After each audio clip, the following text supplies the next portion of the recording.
ദൈവിക ബലവും ശക്തിയും ഓരോ ദിവസവും പ്രാപിച്ച് അനുദിനവും ശക്തിയോടെ ജീവിച്ച് ദൈവകൃപയുടെ വാക്താക്കളായി ജീവിക്കുവാൻ ദൈവം നമ്മെക്കുറിച്ച് ആഗ്രഹിക്കുന്നു. അവൻ്റെ നാമം തന്നെ നിങ്ങൾ കാണുകയും അറിയുകയും ചെയ്യുന്ന ഇവൻ ബലം പ്രാപിക്കുവാൻ കാരണമായി തീർന്നു. അപ്പോസ്തലപ്രവൃത്തി 3:16 അതെ, പിറവിയിലെ മുടന്തനായ ഒരു മനുഷ്യനെ സൗഖ്യമാക്കുന്ന ചരിത്രമാണ് നമുക്കിവിടെ കാണുവാൻ കഴിയുന്നത്. അവൻ ദൈവത്തെ സ്തുതിച്ചും പാടിയും ആരാധിച്ചും നിൽക്കുന്നത് കാണുമ്പോൾ അനേകർ അത്ഭുതം കൂറുമാറ് ദൈവപ്രവൃത്തിയെക്കുറിച്ച് ആശ്ചര്യപ്പെടുവാനിടയായി തീർന്നു. എന്നാൽ ദൈവവചനം ആദ്യം മുതൽ നാം പഠിക്കുമ്പോൾ നമുക്ക് മനസ്സിലാക്കുവാൻ കഴിയുന്നത്, എന്നെ ശക്തനാക്കുന്നവൻ മുഖാന്തരം ഞാൻ സകലത്തിലും മതിയാകുന്നു.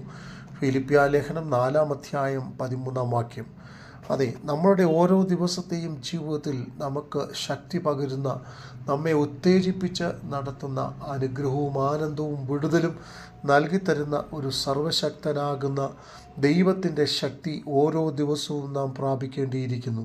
പിറവിയിലെ മുടന്തനായ മനുഷ്യനെ, വെള്ളിയും പൊന്നും എനിക്കില്ല, എനിക്കുള്ളത് ഞാൻ നിനക്ക് തരുന്നു, നസറേയനാകുന്ന യേശുവിൻ്റെ നാമത്തിൽ എഴുന്നേറ്റ് നടക്ക എന്ന് പറഞ്ഞ് ദൈവദാസന്മാർ സൗഖ്യപ്പെടുത്തുമ്പോൾ അതെ, അവൻ്റെ ജീവിതത്തിൽ വലിയ മാറ്റവും അത്ഭുതവും പ്രാപിപ്പാനിടയായി തീർന്നു.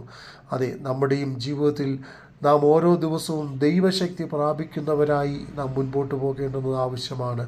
ദൈവിക ബലം നാം ധരിക്കേണ്ടിയിരിക്കുന്നു. യഹോവയുടെ നാമം നമ്മുടെ ജീവിതത്തിൽ ഓരോ ദിവസവും ധരിച്ച് മുൻപോട്ട് പോയാൽ, സദൃശ്യവാക്യം 18:10 യഹോവയുടെ നാമം ബലമുള്ള ഗോപുരം, നീതിമാന്മാർ അതിനെ ഓടിച്ചെന്ന് അഭയം പ്രാപിക്കും.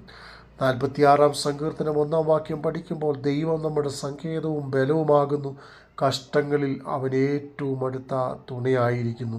അതെ, ദൈവം നമ്മുടെ സങ്കേതമാണ്, ബലമാണ്, നടത്തിപ്പുകാരനാണ്, വീണ്ടെടുപ്പുകാരനാണ്.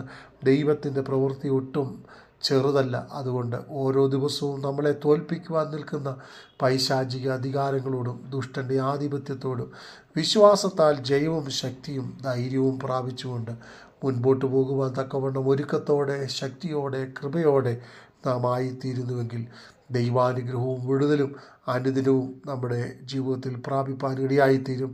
അതുകൊണ്ട് ദൈവശക്തിയുള്ളവരായി ധൈര്യത്തോടെ നമുക്ക് പ്രശ്നങ്ങളെ അതിജീവിക്കാം.